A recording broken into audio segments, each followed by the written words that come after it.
Грузинский царь Ираклий II пишет письмо с благодарностью к аварскому народу за то, что они щитом легли в войне против арабского халифата, вторгшегося в XIV веке в пределы современной Грузии, и против предводителя этих арабов, Абу-Муслим шейха.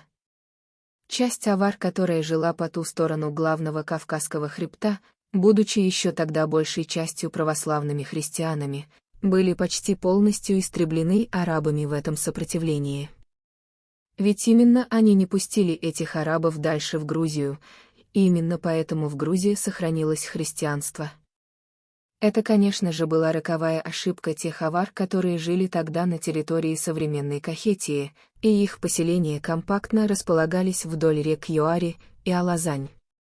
То яростное противостояние этим полчищам кахетинских авар привела к тому, что к началу XV века большая часть этих авар была истреблена, а остальная часть со временем ассимилировалась с грузинами.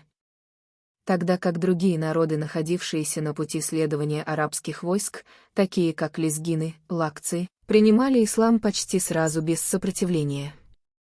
Аварцы же яростно воевали. Говорят, что Абу-Муслим шейх, видя это, сделал обращение к Аллаху с просьбой, чтобы авары стали мусульманами. В дальнейшем авары также будут яростно защищать ислам, как они защищали тогда христианство. За такое сопротивление авары до сих пор несут последствия. Теперь уже на их землях были заселены другие народы, их численность до сих пор растет в геометральной прогрессии и обгоняет численность авар, некогда второго по численности после грузин народа на Кавказе. С тех пор авары не занимают важного политического положения на мировой арене.